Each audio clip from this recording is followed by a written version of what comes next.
Selamat siang Bapak dosen. Saya atas nama Dr. Nau dari Prodi Sosiologi, Fakultas Ilmu Sosial dan Ilmu Politik Universitas Nusa Cendana Kupang. Di sini saya akan menjelaskan berbagai realita pengunduran diri staf khusus Presiden Joko Widodo yang bernama Delta Delvara yang mengundurkan diri dari Presiden Joko Widodo. Keputusan itu diambil setelah ramai polemik ruang guru yang terpilih sebagai salah satu mitra program Kartu Prakerja. Dianggap memiliki konflik kepentingan dalam proyek kartu bernilai total 20 triliun. Pengunduran diri tersebut telah disampaikan dalam bentuk surat kepada Presiden Joko Widodo tertanggal 15 April 2020 dan disampaikan langsung ke Presiden Joko Widodo pada tanggal 17 April 2020. Delta menegaskan dirinya sama sekali tidak pernah terlibat dalam proses penunjukan ruang guru melalui skill academy. Terpilih menjadi salah satu digital platform untuk program Kartu Prakerja termasuk soal anggaran dan mekanisme teknis. Semua dilakukan Kementerian Perekonomian dan Manajemen Pelaksanaan.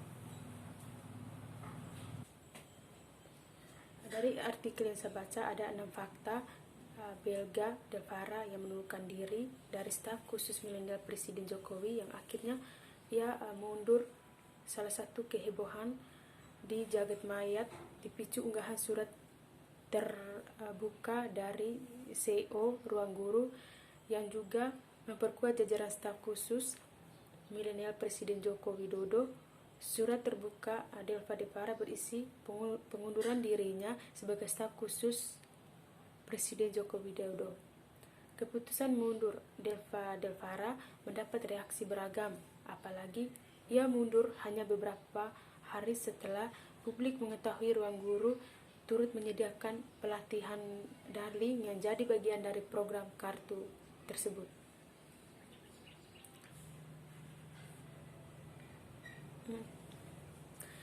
Di sini pula Delta Delvara juga mengatakan yang pertama hanya satu dari 7 polemik muncul ketika mereka yang terdampak wabah virus COVID-19 mendapat kartu prakerja dan pelatihan keterampilan.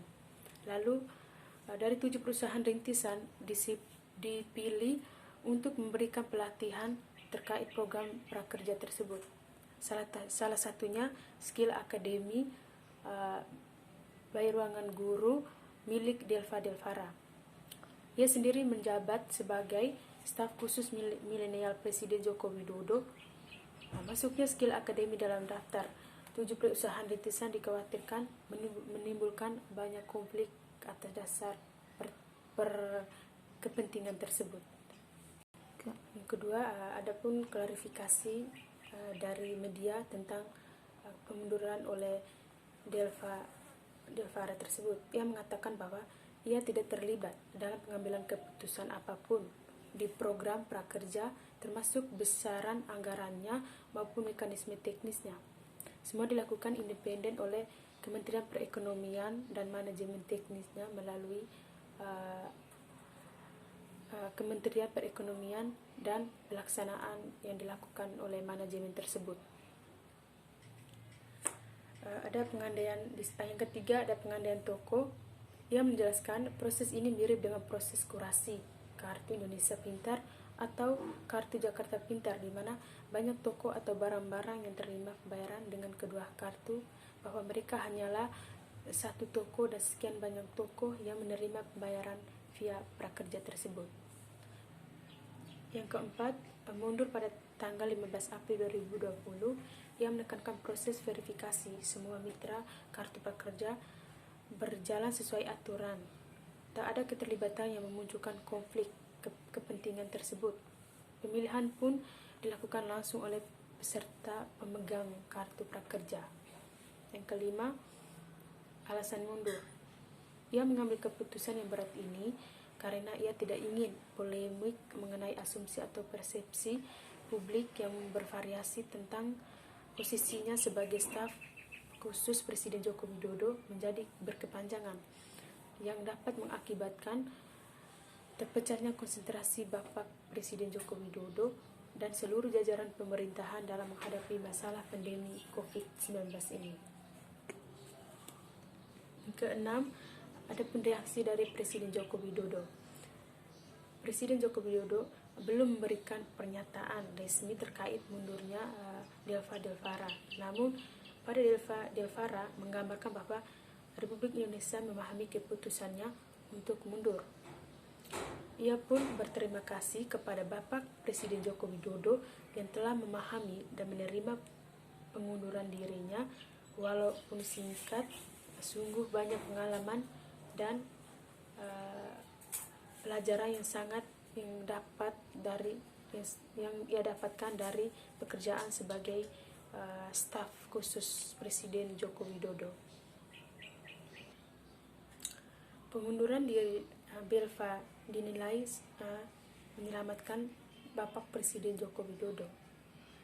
Pengamat komunikasi politik yang bernama Ari Junedi menilai langkah Adam Delvara yang mengundurkan diri dari posisi staf khusus milenial Presiden Joko Widodo sudah tepat. Ia mengatakan langkah tersebut ikut menyelamatkan muka Presiden dari tudingan tidak sedap, yakni memanfaatkan posisi kekuasaan untuk kepentingan pribadi. Kata Ari, walau sudah terlambat, namun ia memberikan apresiasi positif atas pilihan mundur dari Belva tersebut. Berjuang untuk merah putih tidak harus berada di lingkungan istana, tetapi berpikir nyata di masyarakat. Fokus dalam membesarkan platform ruang guru akan menjadi terpuji ketimbang menghadapi cibiran dan tuduhan dalam KKN atas terpilihnya ruang guru sebagai pelaksana pelatihan prakerja. Untuk mengantisipasi kekecewaan publik di tengah pandemi COVID-19 ini, sebaiknya seluruh staf khusus milenial mengundurkan diri karena efektivitasnya tidak dirasakan publik. Ia pun menyarankan bahwa agar gaji staf khusus milenial sebaiknya dialihkan untuk penanganan COVID-19 saat ini.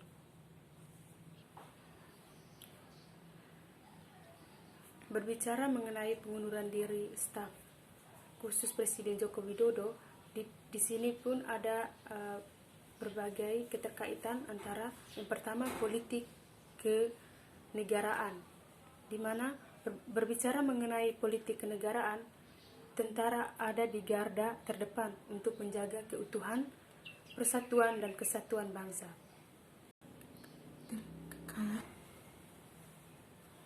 Tentara tidak bermain kekayaan seperti di masa sebelum reformasi.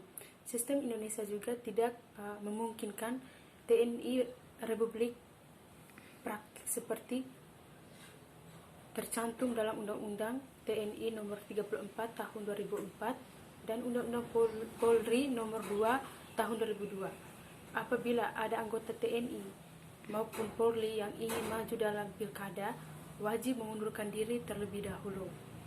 Ada 3 tantangan bersama sebagai masyarakat, bangsa, dan negara Indonesia yang bersifat strategis elementer. Ketiga tantangan ini pada dasarnya dirumuskan secara garis besar, yaitu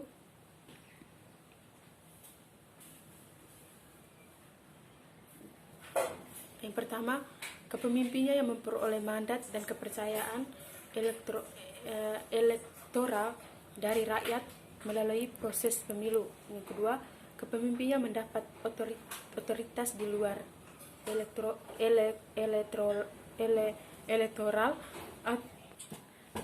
elektoral atau melalui proses non pemilu. Tugas luhur dan tanggung jawab moral kedua lapisan ini adalah sepenuhnya dan sejati-jatinya harus mengorganisasikan dan menyelenggarakan pemajuan kualitas masyarakat, bangsa dan negara. Inti dari orientasi dari Indonesia Raya menjadi semakin berakar dan bermakna ketika ditempuh secara Serius. Sekian dan terima kasih.